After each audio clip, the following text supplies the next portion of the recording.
Hi, Ray Moran with the V20 here today with a really interesting interview. We'll be speaking with Kalvern Kapfidze. Kalvern's a graduate of the University of Cape Town, and we met Kalvern through the Valuation-20 conference in Cape Town, South Africa. And I think you'll really enjoy his story. Kalvern, welcome. We're excited to have you with us. Can you give us a little bit of background about yourself? Well, first of all, I'd like to thank you for the invite to join the podcast. I'm currently a first year student at UCT, the University of Cape Town, studying information systems and finance. So I'm just at the beginning of my journey, not finishing it.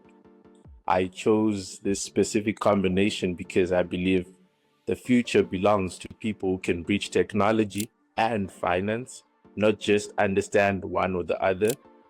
I'm not looking to start a career immediately, but I'm actively exploring where I want to focus my energy on. So at the moment, I'm particularly interested in fintech and proptech, essentially how technology can solve real problems in financial markets, especially in the African context where traditional solutions often do not translate that well. That's very impressive, and I applaud your goals. Hey, Calvert, how did you first hear about the V20 and what interested you in it? Well, a very funny story actually. I discovered about the summit through a Twitter post by Mr. Kurachiota. He's a prominent property and real estate professional. He posted about Africa's first valuation summit. And initially, I'll be honest, I thought valuations, that sounds like traditional finance. Maybe it's not for me. But then actually, I read what the summit would cover. That was AI implementation in valuation, technology disruption in property markets, valuation standards across the SADC region, and ethics in the profession. And what I realized was this wasn't old school finance at all. This was exactly where technology and finance intersect in ways that most people aren't paying attention to yet. So, from the African angle, we constantly hear about fintech solutions designed for Western markets that don't work over this side. And I wanted to understand how professionals are thinking about the African property markets, specifically the unique challenges and the opportunities that are yet to be exploited. That is terrific. And then I believe you reached out to Diane DeWitt, a past president of the South African Institute of Valuers, and Diane arranged for you to actually help us with logistics during the conference to get you in. Yes, it was Miss Diane from the South African Institute of Valuers. I sent her an email explaining that I was a first year student at UCT and what I was studying and why I believe I needed to be at the V20 summit, even though I didn't have the credentials or the experience of the typical attendees. My email essentially said I'm studying technologies that will transform valuations and the finance area at large, and I'm learning about the financial principles that make valuations matter. And Miss Diane responded very quickly and she welcomed me as well. She understood that sometimes the best time to expose someone to a field is very early on, where they're still forming their perspective. A response wasn't just a yes, you can come. It was generous and encouraging. She made it very clear that they valued my curiosity and initiative, not just the credentials that I had.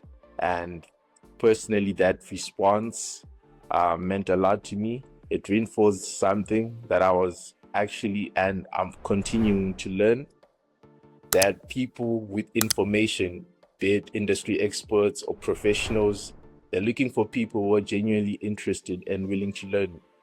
But what we have to do is to ask. And the number one thing I've noticed is most people never really do ask about stuff. You know, I was watching you during the conference, and I think you might have been the most successful at networking amongst everyone who was actually there, to your credit. So good on you.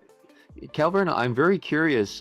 What were you give us two or three of your major takeaways from the V20 and how you think that might help you with your career when you eventually settle in. Well, the first major takeaway from the V20 summit, um, the first one was artificial intelligence transform valuations, but human judgment remains irreplaceable. And that's not a cliche, it's a strategic reality. I expected the AI discussions to be either AI is taking our jobs or AI is just a tool.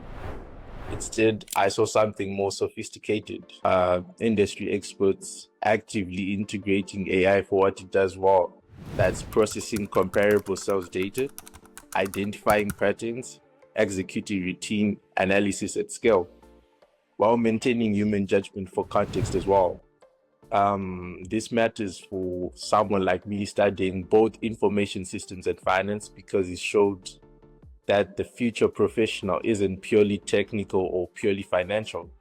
As the person who knows that AI enhances the judgment and when human expertise must prevail as well. That's a skill set I'm currently building at the moment. The other second key takeaway was that valuation standards are critical infrastructure. It's not just a boring term that's passed around in the space. There was an extensive discussion about valuation standards across the Southern African region, different frameworks, varying data availability, inconsistent regulatory approaches. At first, I thought this is the dry stuff. Then someone said inconsistent standards across the African market are limiting billions in capital deployment. And that reframed everything that I personally believed in, and I believe it also reframes everything that an investor believes in. Speaking on behalf of the V20, we're thrilled with your takeaways that the message got through. So I could not be happier to hear you say that. Thank you so much. And again, thinking of the valuation profession worldwide, Kalvern, we're always interested in reaching out to university students to get more people interested in careers in valuation, whatever they might like to pursue. Any advice you would give to other students who might be considering careers? Well, I'm going to give advice from the perspective of someone who's just learned this field about a month ago, which means everyone is going to hear my advice from a fresh perspective. The first advice I'd like to pass on to my fellow university students is don't just dismiss traditional industries because they don't sound as fancy as the trending industries like crypto or artificial intelligence startups. If I had done that as well, I would have missed one of the most valuable learning experiences I've had so far. A lot of the best opportunities are in the industries that people overlook because they seem old-fashioned. But when you look closer, they're being completely transformed by technology. And there are fewer people competing for opportunities because everyone's chasing the same obvious, trendy stuff. Valuation is a critical infrastructure.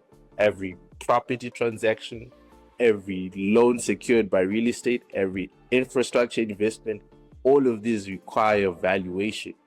The field is being transformed by AI and data science at the moment. That's very exciting personally for someone who's studying an interest in technology and finance. Being that bridge is very, very attractive to me. And because it's not marketed as disruption, most students tend to ignore it. That's my first word of advice. The second word of advice I would like to share to the world is most tech people don't understand finance deeply. Most finance people don't understand what modern technology actually enables. The people who genuinely understand both of them are very rare to find. If you're interested in valuation as a career, don't just study property or finance. Learn Python, understand data analytics, learn machine learning, because with these, you're learning how to build systems and not just to use them. that combination makes you irreplaceable for the future. And I think that's what all of us should be looking at the moment, trying to build using those two skills together. I think that's terrific advice, and it will well serve students worldwide. Kalvern, thank you so much for your time today. I think this is going to be very well received and of a lot of interest worldwide. And please stay in touch. I'd love to see how your career progresses and what you do, and I will do the same thing. Thank you again for your time, Kalvern. We really appreciate it. Thank you so much.